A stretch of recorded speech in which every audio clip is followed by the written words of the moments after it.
커뮤니케이션 전문가 문성훈 대표가 직장인의 다른 습관에 대한 주제로 강의를 하기 위해 무대 위에 서 있습니다. 안녕하십니까, 문성우입니다. 저는 오늘 직장 생활에 대해서 좀 말씀을 드리고 싶습니다. 오늘 뵈니까 여기에 직장을 다니실 분, 또 다니셨던 분, 그리고 다니실 분, 이렇게 뵙게 되는데요. 직장이라는 데가 사실 잘 아시겠지만 우리가 가정만큼 많은 시간을 보내는 곳인데, 실은 거기에 굉장히 많은 암묵지, 그러니까 숨어있는 지식들이 있죠. 근데 그 지식들이 잘 드러나지 않아서 어떻게 해야 될지, 어떻게 직장 생활을 하고, 어떻게 내가 말을 하고, 어떻게 행동을 해야 될지 종종 많은 분들이 모르세요. 그러다 보니까 답답해서 이제 이렇게도 상담해보고 저렇게도 찾아보고 각종 강의도 들어보는데, 제가 볼 때는 직장 생활에 대해서 진짜로 얘기할 수 있는 분은 몇 분 안 돼요. 왜냐하면 직장 생활을 오래 잘 하시잖아요. 그러면 이분들은 워낙 잘 하시기 때문에 누구한테 굳이 얘기를 안 하세요. 그냥 혼자 알고 계세요. 알고 계시다가 은퇴하세요. 그리고 직장 생활을 좀 모르는데 전달력이 좋고 강의를 하시는 분들은 하세요. 근데 거기엔 진짜가 안 담겨 있죠. 해보질 않았으니까. 그래서 직장인들에겐 진짜 해본 사람이 진짜 맞는 얘기를 잘 전달해 주는 게 되게 필요하고요. 저는 그런 생각으로 직장인의 바른 습관이라는 주제로 강의를 하겠습니다. 제 소개를 먼저 해드릴게요. 저는 문성후라고 합니다. 서울과학종합대학원 겸임교수고요. 경영학 박사고 미국 뉴욕주 변호사입니다. 근데 사실 여기 쓰지 않은 것보다 여기 쓴 것보다 제가 더 자랑하고 싶은 게 있습니다. 저는 직장 생활 24년을 꽉 차게 했습니다. 그러니까 1년을 1시간으로 보면 24시간을 꽉 채운 겁니다. 하루를 꽉 채웠죠. 그 중에서 이제 임원을 7년을 했습니다.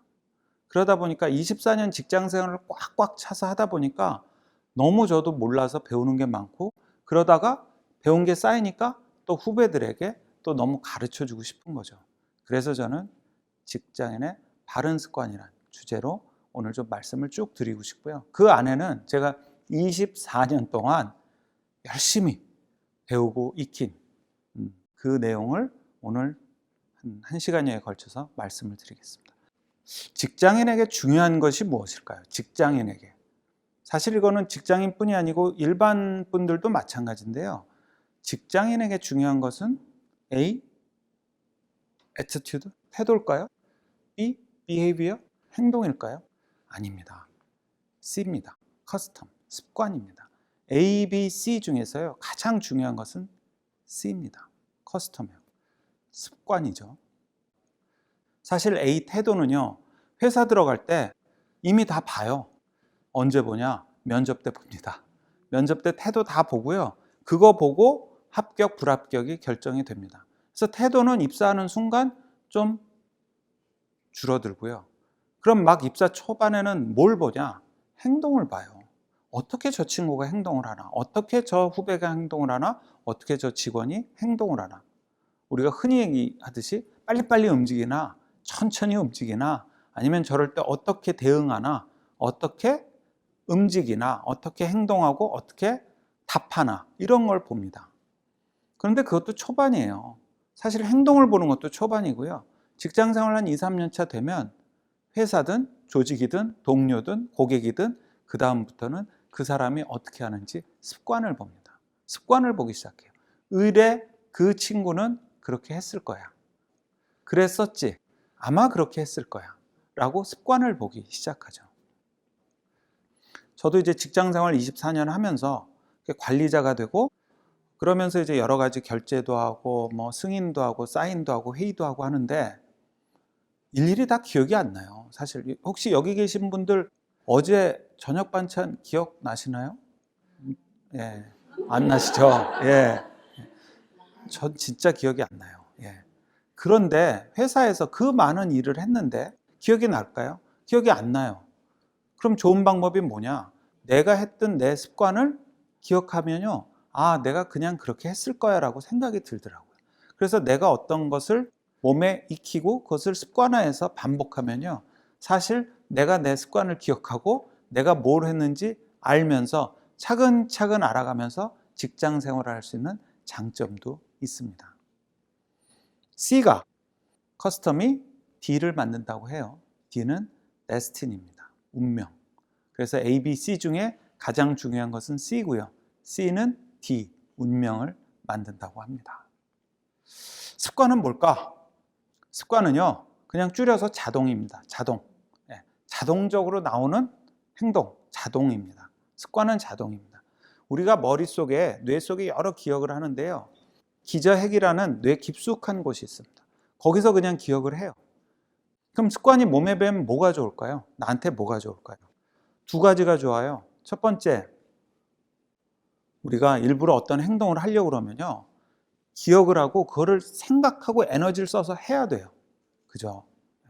그런데 습관이 되면요, 에너지를 안 써도 돼요. 어차피 기억된 대로 몸이 하니까.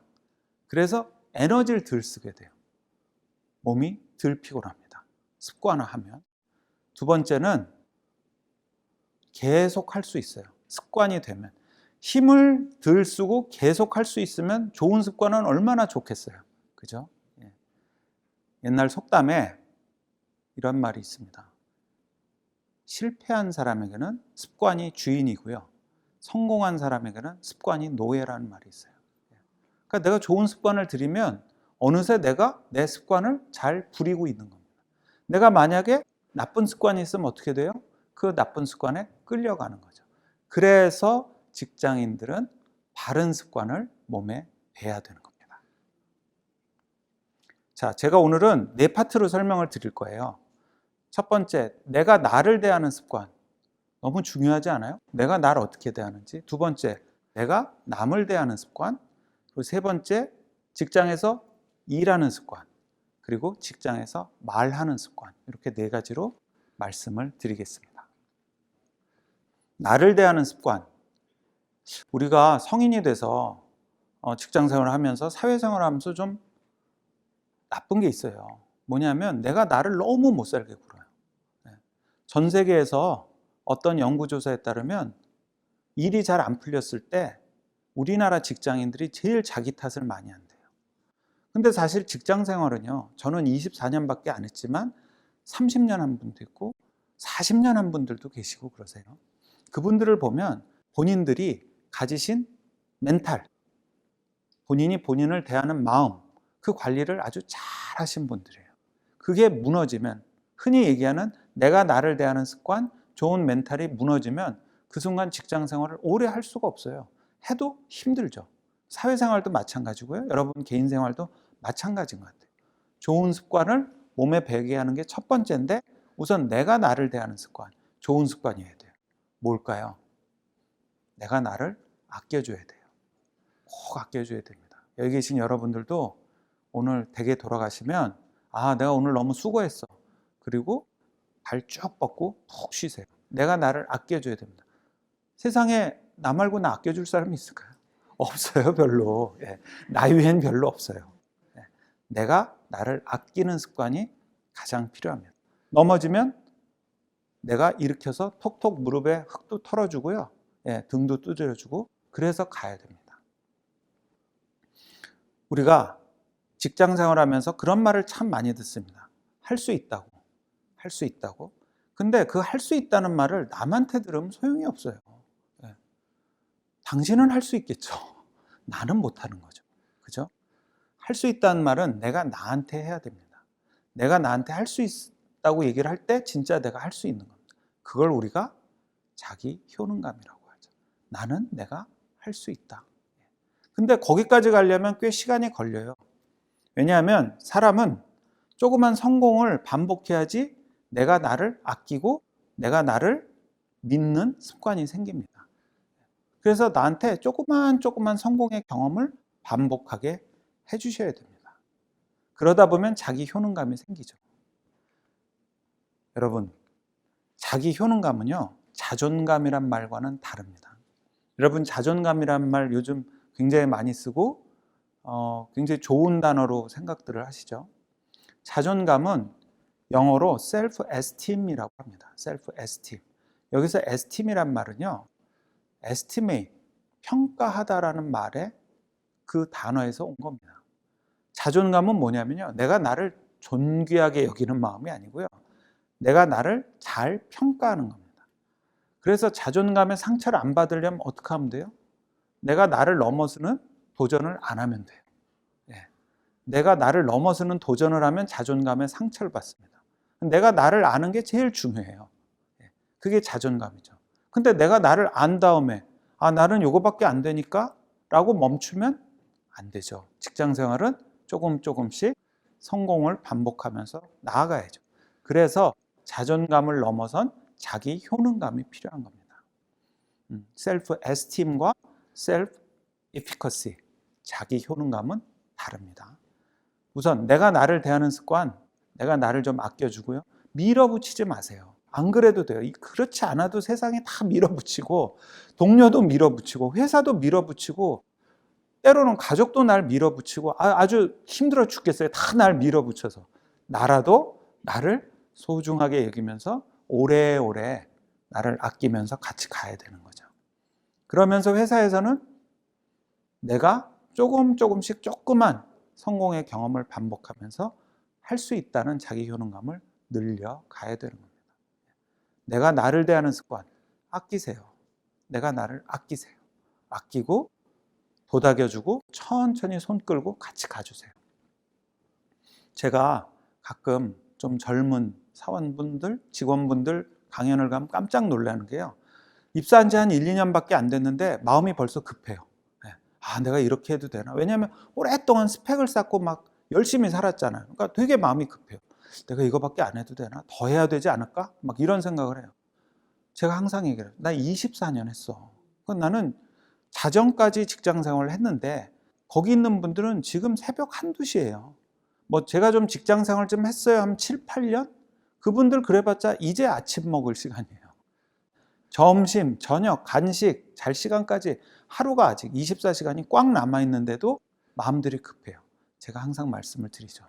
생각보다 직장 생활은 깁니다. 그래서 차근차근 아끼고 가셔도 절대 늦지 않아요. 자, 두 번째, 우리가 직장 가서 내가 이제 남을 대하는 습관입니다. 나는 아끼겠는데 남은 어떻게 해야 될까? 내가 남을 대하는 습관, 참 많은 분들이 인간관계로 고민이 많으세요. 인간관계. 도대체 어떻게 대해야 될까요? 그래서 막 온갖 그 마음의 탈출구들을 열심히 찾고 계세요. 근데 사실 성적과 성과는 참 다르죠. 학교에서 성적은 혼자 공부하면 됩니다. 그럼 몰라요. 회사에서 성과는 같이 해야지 성과가 나옵니다. 그래서 성과에는 인간관계가 녹아 있어요. 인간관계가 좋아야지 성과가 나옵니다. 그러니까 내가 남을 어떻게 대하냐, 이 습관이 좋아야지 성과가 나와요. 이게 같은 얘기입니다. 왜 성과가 좋아야 될까요? 왜? 내가 제일 소중하잖아요. 저는 항상 말씀드려요. 회사 왜 다닐까요? 나를 위해서 다녀요. 나를 위해서 직장 생활을 하는 겁니다. 회사를 열심히 다니고 거기서 좋은 성과를 끌어내야죠. 성과를 내서 내가 보상을 받고 다시 내가 나를 아끼면서 성공의 경험으로 자기 효능감을 쌓아가면서 조금씩 성공하는 겁니다. 그런데 제 말처럼 남도 이렇게 참 쉽게 대할 수 있으면 얼마나 좋을까. 제가 직장생활 24년, 임원 7년 포함해서 해보면서 느낀 게 있어요. 보스들, 선배, 상사들이 가진 공통점이 있어요. 변덕이 무지 심해요. 방금 얘기하고 딴 얘기예요. 여러분들 생각나시는 분들 있죠? 꼭 보스뿐이 아니에요. 주변에도 다 있어요. 시치미도 떼요. 방금 그랬잖아요. 내가 언제? 그렇게 소심할 수가 없어요. 어느 날 갑자기 너무 소심해져요. 막 제가 정말 소심한 보스를 모셨었는데요. 숫자 틀린 거 제가 찾을 필요 없어요. 어차피 그분이 찾아요. 오타 그분이 다 찾고요. 급해요. 여러분들 천천히 걷는 상사 보셨어요? 없어요. 다 빨리 걸어요. 프린터 누구 때문에 고장나요? 그분들이 잡아 뜯어요. 나오고 있잖아요, 지금. 그죠? 결정적인 거. 절대 안 아파요. 저도 처음에 순진해서 전날 회식하고 내일 천천히 와 그래서 천천히 갔더니 그분은 액자처럼 걸려 있어요, 그 자리에. 예. 안 아파요. 예. 도대체 이런 분들하고 어떻게 직장 생활을 해야 되는지 많은 분들이 저한테 물으세요. 이렇게 말씀드릴게요. 상사를 경영하시려면요, 가장 좋은 거는 상사의 강점을 활용하는 겁니다. 상사가 잘하는 걸 더 잘하게끔 도우면 됩니다. 그럼 제가 밀릴 것 같죠? 그렇지 않아요. 제 경험으로는 상사가 잘하는 걸 더 잘하게 도왔더니 그 공이 나한테 오더라고요. 예전에 15세기에 아주 유명한 화가가 있었습니다. 안드레아 델 베로키오라는 화가가 있었습니다. 근데 그 당시만 해도 다 공방에 들어와서 그림을 배우거든요. 이제 을에 제자들이 와서 공방에서 그림을 배우고 좀 크면 배출해서 나갑니다. 어느 날 이 베로키오 공방에 정말 아주 못생긴 15살짜리 소년이 와서 저도 그림을 배우겠다고 그래요.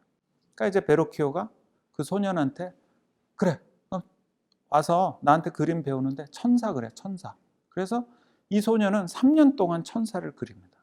어느 날 베로키오가 와서 보니까 이 소년이 그린 천사 그림이 너무 잘 그린 거예요. 그래서 베로키오는 이 소년에게 그림을 같이 그리자고 합니다. 그 그림이 그리스도의 세례라는 그림이고요. 그 소년의 이름은 레오나르도 다빈치입니다. 예. 다빈치는 그렇게 그림 인생을 시작했습니다. 베로키오라는 스승을 만났지만 베로키오가 그리는 그림에 어떻게 하면 내가 좀 더 천사를 잘 그릴까 궁리를 하고요. 결국 스승과 같이 그림을 그리고 나서 최고의 화가가 되었죠. 저도 우리 후배분들에게 똑같이 얘기를 해요. 상사와 선배와 보스와 다투고 싸우고 겨루지 마라. 그분이 잘하는 걸 더 잘하면 결국 돌아온다. 자, 다음은 이제 갈등 관리입니다. 제가 이름은 이렇게 어렵게 썼지만 사실은 이제 직장에서 일을 하는 습관입니다. 어떻게 하면 일을 잘할까? 직장 가면 인간관계가 있잖아요. 깜짝들 놀래요. 막 사원분들 이제 막 취직해서 보면 이게 드라마랑 틀리거든요. 드라마에서 보면 막 직장 생활이 다이내믹하고 막 재밌고 이런데 막상 회사 오면 이게 회사라는 게 그렇게 생각보다 맨날 이렇게 아침 드라마처럼 그렇지 않아요. 그리고 사실 회사가 그러면 그 회사는 망해요. 하루 부도났다가 하루 갑자기 뭐 매출이 확 올랐다가 이러면 안 되거든요. 그래서 의외로 굉장히 루틴하게 내가 상사의 강점을 잘 이끌어주면서 나를 잘 지키는 게 굉장히 필요합니다. 그런데 이제 직장에서 내가 날 잘 대하고 남을 잘 대해도 때로는 어쩔 수 없는 사건이 생겨요. 갈등이라는 게 생기죠. 그 갈등이 생기는 게 두 가지입니다. 저는 직장 생활에서 갈등이 생기는 건 딱 두 가지인 것 같아요. 제 경험으로 봤을 때. 첫 번째는 시간입니다. 우리 워라밸이라는 얘기는 왜 나왔을까요? 워라밸에서 결국 얘기하고자 했던 게 뭘까요? 뭘 더 달라고 그랬었던 걸까요? 시간을 더 달라고 그랬던 거예요. 내가 직장에 있는 것보다 집에 있는 시간을 더 달라고 그랬던 거예요. 따지고 보면 시간 싸움이었어요. 시간 갖고 싸웠던 거예요. 물론 이제 거기에 수반되는 일의 무게도 있었겠죠. 근데 시간이 제일 컸어요. 그래서 우리나라 회사들은 어떻게 했어요? 회사에 머무는, 회사에 체류하는 시간을 줄였어요. 빨리 PC 끄고, 빨리 나가게 하고, 빨리빨리 나가라. 네. 매주 수요일은 가정의 날 빨리 가. 뭐 무슨 날 휴가 팍팍 내. 회사에 머무는 시간을 줄였어요. 그런데 회사에 머무는 시간만 줄인다고 워라밸이 될까요? 시간이란 갈등이 없어졌을까요? 브라이언 트레이시라는 유명한 컨설턴트가 이런 말을 했습니다. 가장 중요한 것은 직장에서 보내는 시간의 질이고 가정에서 보내는 시간의 양이다. 여러분 집에서 쉬실 때 내가 진짜 품질 높게 쉬어야지 이러신 적 없잖아요.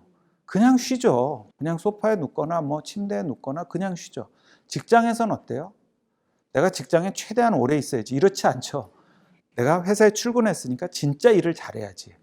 고품질의 시간을 보내고 싶어 하죠.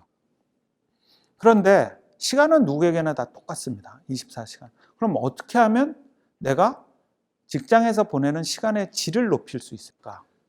직장에서 보내는 시간의 질이 높아지면요, 가정에서 보내는 시간의 양이 많아집니다. 일을 안 갖고 가잖아요. 머릿속에서도 덜고. 그래서 시간의 질이 굉장히 중요합니다. 그러면 어떻게 하면 시간의 질을 양질화할 수 있을까요? 우리가 여러 명이서 손잡고 달리기를 합니다. 줄의 속도는 누가 결정할까요? 전체 줄의 속도는? 네? 꼴등. 딱 맞으죠. 그 중에서 가장 느리게 뛰는 사람이 줄의 속도를 결정해요. 어차피 다 뛰어봤자 한 사람이 걸으면 그냥 그 줄은 걸어야 돼요. 일이라는 게 그렇습니다. 여러분들이 아침에 눈 뜨셔서 오늘 할 일 쭉 쓰시잖아요. 그 중에 일에 꼴등이 있어요. 그 꼴등이 그날 하루 일의 속도를 다 결정합니다. 누가 꼴등일까요? 하기 싫은 일이에요. 하기 싫은 일이 무조건 꼴등입니다. 근데 그 일이 중요하잖아요? 더 하기 싫어요. 네.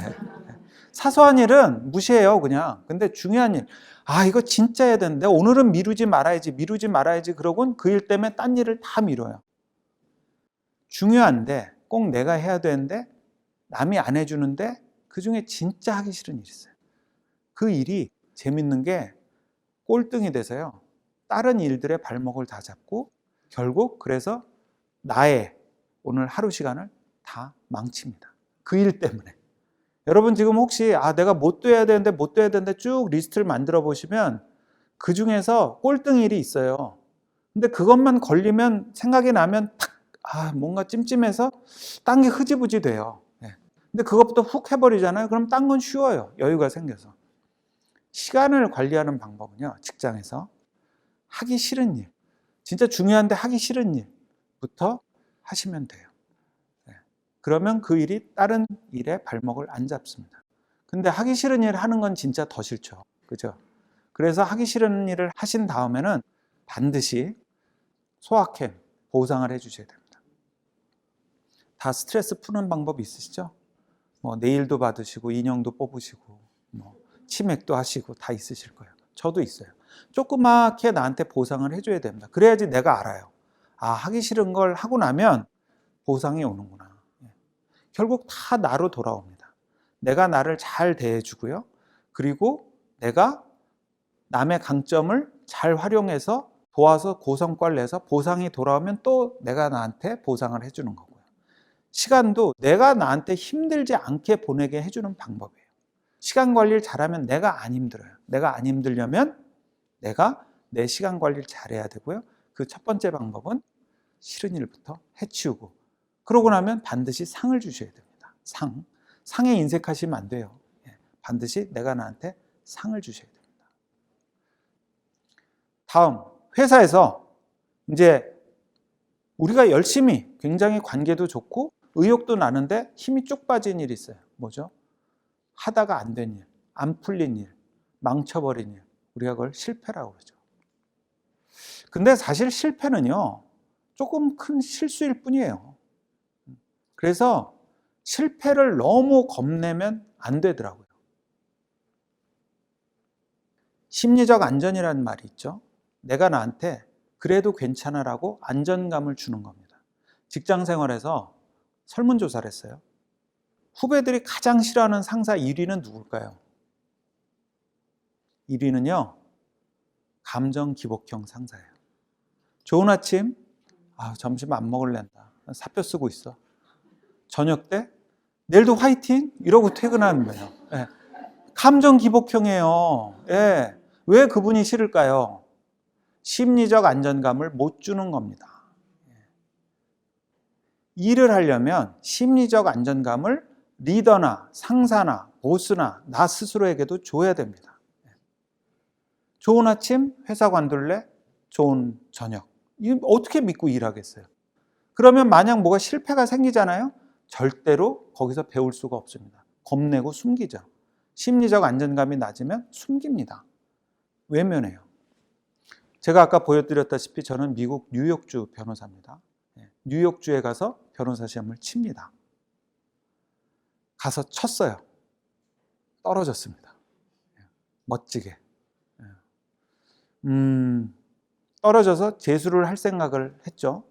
재수를 했는데 제가 왜 떨어졌는지 떨어진 문제는 알고 있었거든요. 여러분들 혹시 주변에 시험 치신 분들 중에 어떻게 하다 이렇게 됐지? 나도 모르겠어. 열심히 했는데 뻥이에요. 거짓말입니다. 예. 압니다. 본인은 알아요. 내가 왜 떨어졌는지. 저도 왜 떨어졌는지 알아요. 그 문제 때문에 떨어졌다는 걸 알고 재수를 했어요. 재수를 하고 다시 시험을 보러 미국에 또 갔습니다. 뉴욕에 갔는데 시험 전날인데 우리 시험 전날은 보통 좀 쉬어야 되잖아요. 약간 총정리하면서. 근데 갑자기 한 문제가 떠오르는 거예요. 제가 첫 시험에서 떨어졌던 문제. 근데 더 겁났던 게 뭐냐면 그 문제 답을 모르겠어요.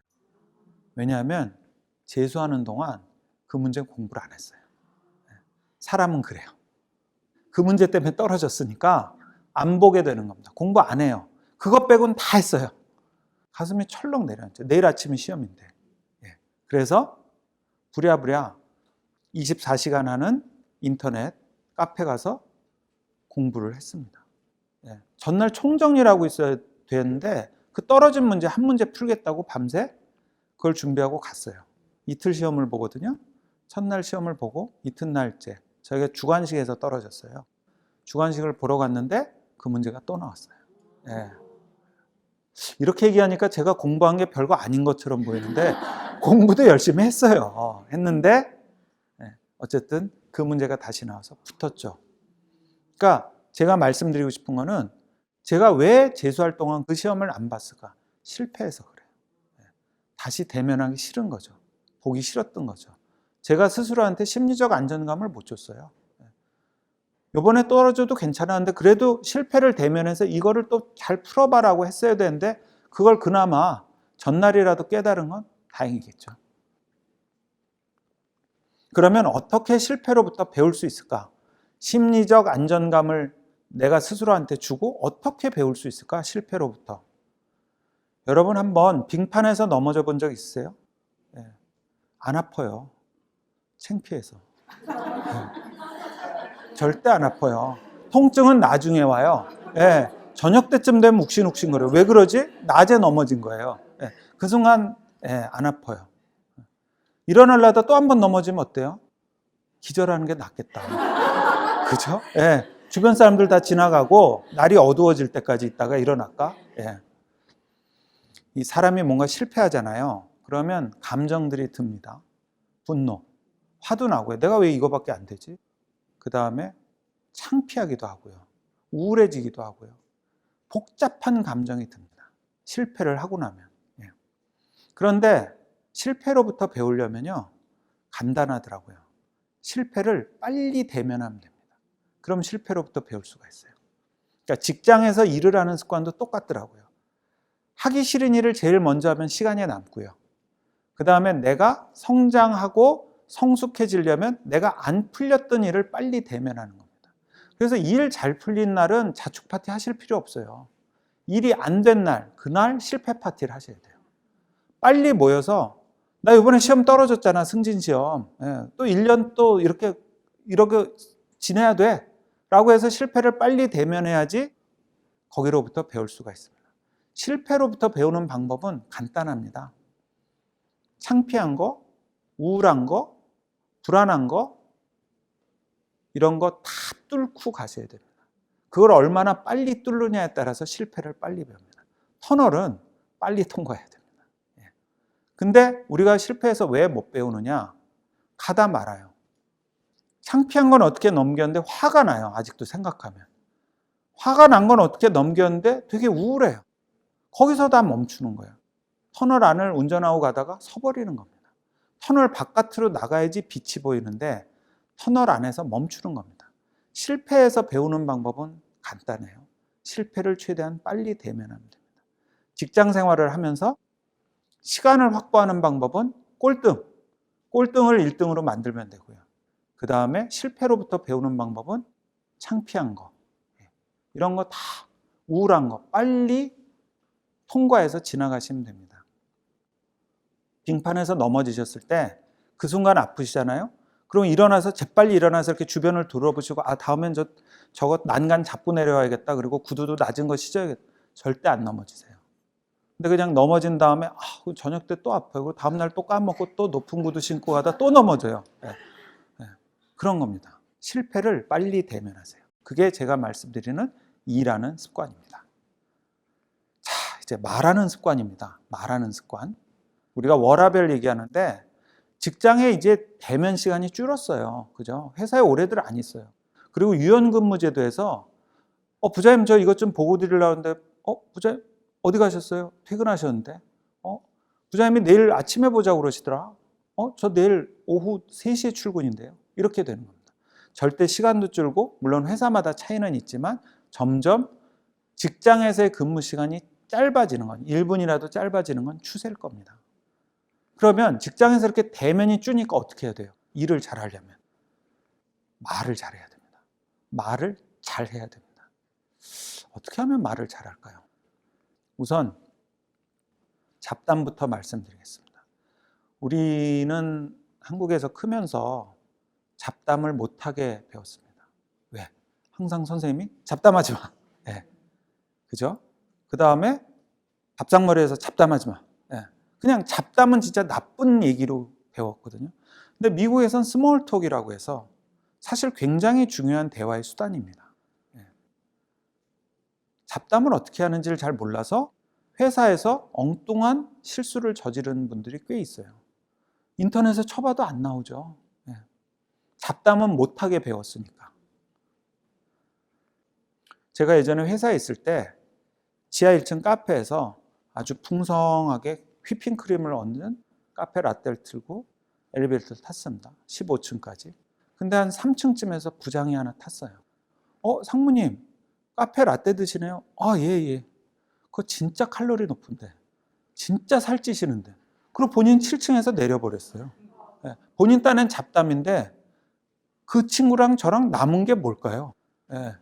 제가 8층에서 내렸어야 돼요. 지금도 그 생각만 하면 왜? 잡담을 하는 방법을 잘 모르는 거예요. 공식적으로는 업무 얘기는 잘하는데 잡담을 할 줄 모르는 거예요. 직장에서도 잡담을 꽤 할 줄 알아야 되더라고요. 잡담은 간단하더라고요. 서로의 관심사에 대해서 칭찬해 주면 돼요. 서로의 관심사에 대해서. 어떤 게 있을까요? 서로의 관심사. 대표적인 게 날씨예요. 날씨 조초가 그래서 대표적인 잡담입니다. 그런데 잡담을 이제 들었어요. 날씨 좋죠. 그런데 뭐라고 답해야 될까요? 직장인 여러분들 한번 제가 여쭤볼게요. 뭐라고 답해야 될까요? 네, 이거 최악이에요. 그렇죠. 이거 최악이에요. 안 좋은 것도 있어요. 그래요? 저는 별로던데 이거 최악이에요. 잡담은 좋게 받아야 돼요. 1+1으로. 날씨도 좋고 하늘도 되게 맑네요. 어차피 잡담은 그런 겁니다. 잡담의 중요성에 대해서 제가 한 말씀만 드리고 넘어가겠습니다. 언어학자들이 굉장히 열심히 연구하는 잡담이 뭘까요? 잡담은 쓸데없어 보이는데 쓸데있는 게 잡담이에요. 뭘까요? 안녕하세요예요. 안녕하세요. 그게 언어학자들이 많이 연구하고 있는 잡담입니다. 안녕하지 않으면 일이 안 될까요? 꼭 물어봐야 될까요? 안녕하세요. 그게 인류가 쓰는 가장 중요한 잡담입니다. 상대방이 괜찮은지 관심사에 대해서 묻고 호의적으로 얘기를 시작하잖아요. 그 다음에 이제 직장 생활에 남은 거는 무엇을 할까요? 상의하는 거죠. 무엇을 하겠습니다. 연락하고 전달하는 거죠. 무엇을 했습니다. 보고하는 거죠. 딱 이 3가지입니다. 그 외 직장에서 다른 얘기가 더 있을까요? 할까요? 하겠습니다. 했습니다. 그러니 이제 다음 단계는 무엇을 할까요? 여러분 이 3가지 말투는요. 일상생활에서도 똑같이 쓰실 수 있어요. 할까요? 할게요. 했어요. 직장생활은 사실 그렇게 화법이 구성이 됩니다. 진짜 말하기가 얼마나 중요하냐면요. 여러분 암이라는 한자 있죠? 이게 할 말은 많은데 입구자가 3개죠. 할 말은 많은데 산속에 지붕에 처박혔을 때 생기는 병이에요. 할 말을 못했을 때 생기는 병이 암입니다. 근데 만약에 산에서 지붕을 박차고 나오면 품질 품자가 됩니다. 여러분들 삶의 퀄리티가 달라지는 거예요. 할 말을 못하고 갇혀서 살면 암이 되고요. 할 말을 하고 서로 소통을 하면서 살면 품자가 됩니다. 그래서 흐를소 통활동, 소통이 필요한 거죠. 우리만 그럴까요? 워렌 버핏이라는 아주 유명한 투자가가 이런 얘기를 합니다. 앞으로 말을 잘 못하면 세상을 살기 힘들어질 것이다. 2017년에 워렌 버핏이 이런 얘기를 한 대학원에 졸업식 가서 합니다. 말이 청산유수가 되라는 게 아니고요. 내가 생각하는 말을 잘 전달하고 상대방의 말을 잘 들을 수 있어야 됩니다. 우리가 회사에서 요즘 정보가 없어서 일이 못하진 않아요. 얼마나 많아요. 인터넷만 쳐도 막 정보가 쏟아져 나옵니다. 옛날에는 정보가 부족해서 일을 못했어요. 정보가 차고 넘칩니다. 데이터가 차고 넘쳐요. 기술, 속도 다 엄청 빨라졌어요. 옛날에는 속도가 느려서 또 답답해서 일을 못했는데 지금은 한번 누르면 날아가죠. 그죠?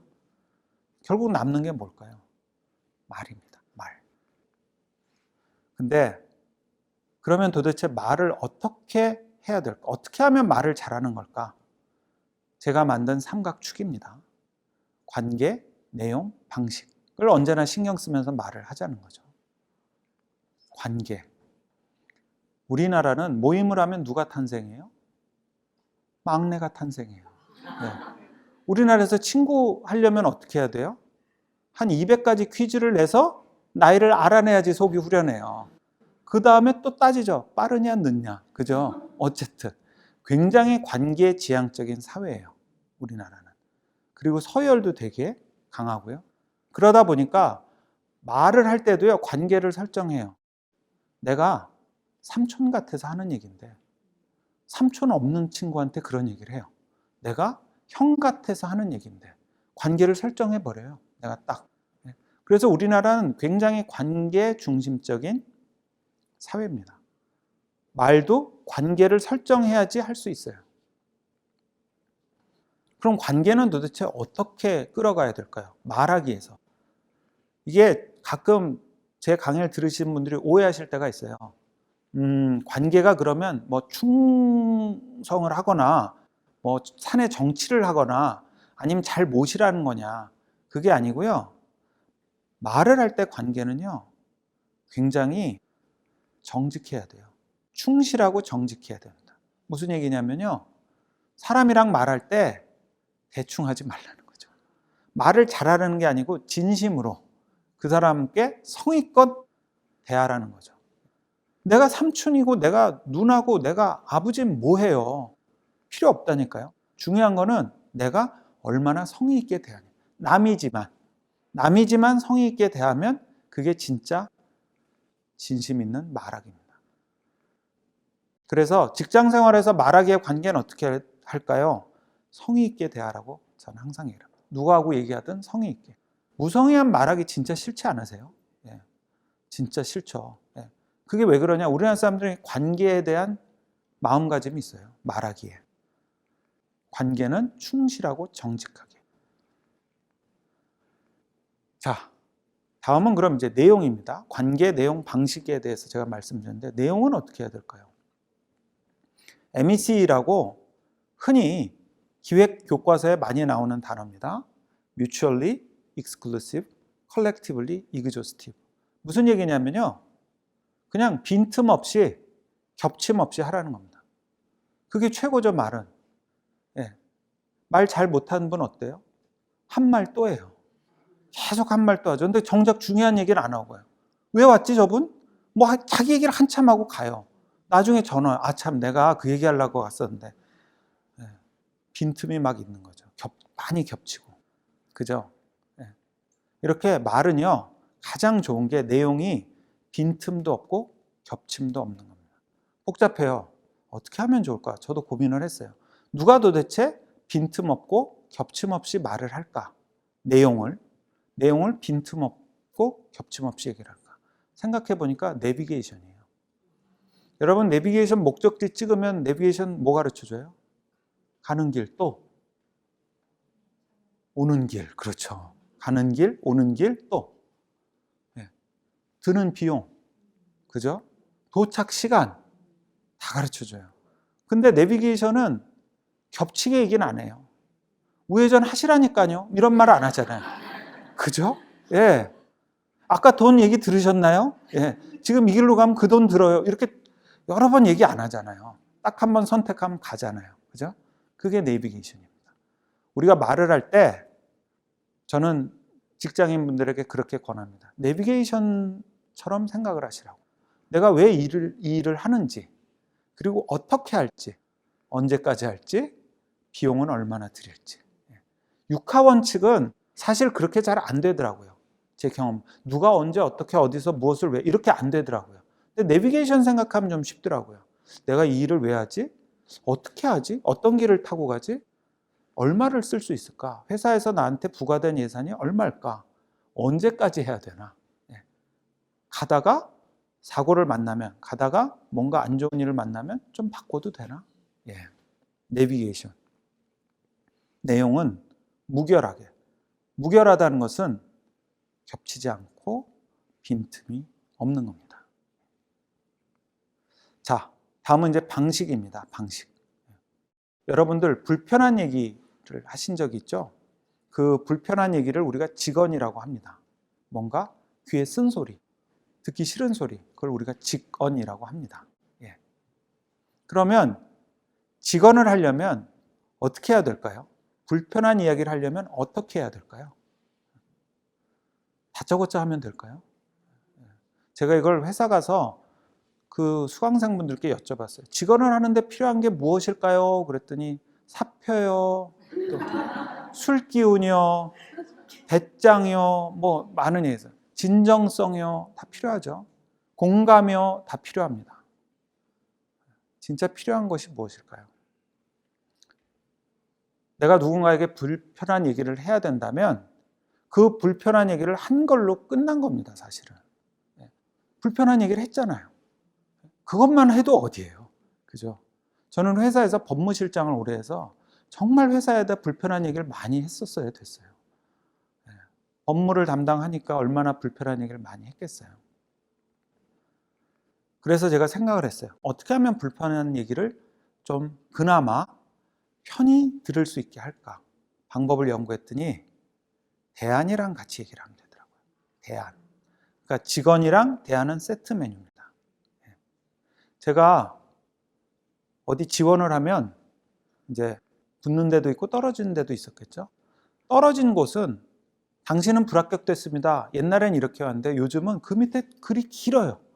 떨어졌지만 당신은 굉장히 훌륭하고 이렇게 해서 어디 가든 잘 될 거고 막 이만큼 나와요. 붙은 데는 간단해요. 합격하셨습니다. 언제까지 오세요?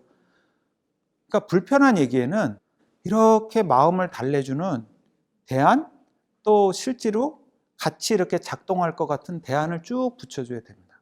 이게 어려울 것 같은데요, 사장님. 그럼 어떡하지? 그거야 제가 모르죠. 이러면 안 되는 거죠. 제 생각엔 요런 방법이 있을 것 같습니다. 그게 틀려도 돼요. 틀려도 이미 직언을 듣고 들은 사람은 생각을 하기 시작했는데 그때 대안이 도움이 될 수도 있는 거죠. 남녀 사이에 우리 사귈 때 이 직언과 대안 굉장히 많이 했어요, 사실. 여기 분들 기억이 안 나시겠지만 우리 그만 만나? 꼭 뒤에 붙는 말이 뭐예요? 넌 나보다 좋은 사람 만날 거야. 그럼 지금 만나든지. 그건 아니잖아요. 일단 이별 통보는 해야겠고 그 다음에 대안을 붙여서 마음을 달래주는 거죠. 직언과 대안. 의외로 많은 분들이 모르세요.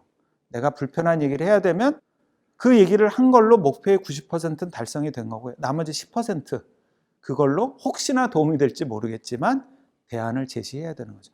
그럴 때 들은 사람은 직언을 더 들어요. 근데 계속 이렇게 불편한 얘기만 쏟아내면 안 들려요. 나중에 화도 나요. 그러니까 불편한 얘기를 하면 반드시 대안을 얘기하시라. 방식에 관한 얘기입니다. 회사에서 불편한 얘기를 해야 될 때 말하기의 방식. 경청. 우리 참 경청 얘기 많이 해요. 우리 좀 경청해라. 경청. 경청은 뭐예요? 한자어로 잘 듣는 거. 한자어로 몸을 기울여서 듣는 걸 경청이라고 합니다. 몸을 기울여서 듣는 거. 근데 여기 이제 굉장히 많은 그 기술들, 테크닉들을 얘기해요. 3L이라고 그래서 눈썹 올리고 쳐다보고 몸을 기대라. 그게 다 L로 시작하거든요. Lift, Look, Lean. 그냥 그것만 한다고 경청이 될까요? 사람은 원래 말하기 좋아하는 본성을 갖고 있어요. 듣기가 힘듭니다. 경청을 하려면 어떻게 해야 될까요? 또 제가 물어봤어요. 그랬더니 공감대요, 리액션이요, 반응이요 막 나와요. 어떻게 하면 경청을 잘할까? 차이점에 집중하시면 돼요. 상대하고 얘기하는 거에 차이점에 집중하시면 됩니다. 예를 들면 부장님이 물어요. 김사원 어제 뭐 했어? 아, 저 신설동 갔었는데요. 나도 신설동 갔었는데. 경청 글러 먹었어요. 틀렸어요. 이제 부장님은 자기 신설동 간 얘기 합니다. 경청을 하려면요, 호기심을 갖고 들어야 돼요. 저 친구는 어디 갔었지? 같은 동네를 갔었는데 의외로 사람들이 공통점을 빨리 찾아요.